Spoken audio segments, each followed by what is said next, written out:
राजा जब नगर के निकट पहुंचा तो उसे बड़ा ही आश्चर्य हुआ। नगर में पहले से अधिक बाग, तालाब और कुएं तथा बहुत सी धर्मशालाएं, मंदिर आदि बने हुए थे। राजा ने पूछा कि यह किसका बाग और धर्मशाला है। तब नगर के सब लोग कहने लगे कि यह सब रानी और दासी द्वारा बनवाए गए हैं। राजा को आश्चर्य हुआ और गुस्सा भी आया।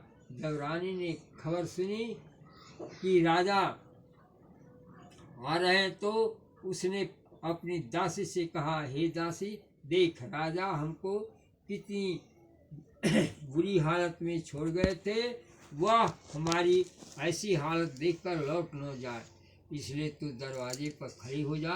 रानी के आज्ञानुसार दासी दरवाजे पर खड़ी हो गई। जब राजा आए तो उन्होंने अपने साथ महल में लिया लाई। तब राजा ने क्रोध करके अपनी तलवार निकाली और पूछने लगा, बताओ यह धन तुम्हें कैसे प्राप्त हुआ है। तब रानी ने बताया, हमें यह सब धन बृहस्पति देव के व्रत के प्रभाव से प्राप्त हुआ है। राजा ने तब निश्चय किया कि 7 रोज बाद तो सभी बृहस्पति देव का पूजन करते हैं, परंतु मैं रोजाना दिन में 3 बार कथा कहा करूँगा तथा रोज व्रत किया करूँगा। अब हर समय राजा के दुपट्टे में चने की दाल बंधी रहती थी तथा दिन में 3 बार कथा कहता। एक रोज राजा ने विचार किया कि चलो अपनी बहन के यहाँ हो आवे। इस तरह का निश्चय कर राजा घोड़े पर सवार हो अपनी बहन के यहाँ चल दिया। मार्ग में उसने देखा कि कुछ आदमी एक मुर्दी को लिए जा रहे हैं। उन्हें रोककर राजा ने कहा, अरे भाइयों, मेरी बृहस्पतिवार की कथा सुन लो।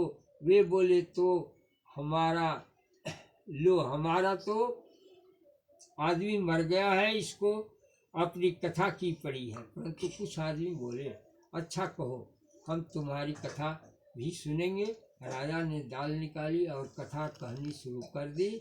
जब कथा आधी हुई तो मुर्दा हिलने लगा और जब कथा समाप्त हुई तो राम राम करते हुए वह मुर्दा जय भगवान। राजा आगे बढ़ा। उसे चलते चलते शाम हो गई। आगे मार्ग में से एक किसान खेत में हल चलाता मिला। राजा उससे बोला, अरे भैया, तुम मेरी बृहस्पतिवार की कथा सुन लो। किसान बोला, जब तक मैं तेरी कथा सुनूंगा तब तक 4 हरैया जोत लूंगा। जा अपनी कथा किसी और को सुनाना। राजा आगे चलने लगा। राजा के हटते ही बैल पछाड़ खाकर गिर पड़ा तथा किसान के पेट में बहुत जोर से दर्द होने लगा। उसी समय किसान की पत्नी रोटी लेकर आई। उसने जब यह देखा तो अपने पुत्र से सब हाल पूछा। बेटे ने सभी हाल बता दिया। बुढ़िया दौड़ी दौड़ी उस घुड़सवार के पास गई और उससे बोली, मैं तेरी कथा सुनूंगी, तुम अपनी कथा मेरे खेत पर ही चलकर कहना। राजा ने लौटकर बुढ़िया के खेत पर जाकर कथा कही, जिसके सुनते ही बैल खड़े हो गए तथा किसान के पेट का दर्द भी बंद हो गया। राजा अपनी बहन के घर पहुंच गया। बहन ने भाई की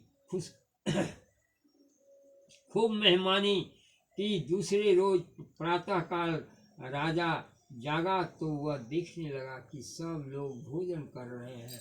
राजा ने अपनी बहन से जब पूछा कि ऐसा कोई मनुष्य है जिसने भोजन नहीं किया है, जो मेरी बृहस्पतिवार की कथा सुन ले, तो बहन बोली, हे भैया, यह देश ऐसा ही है।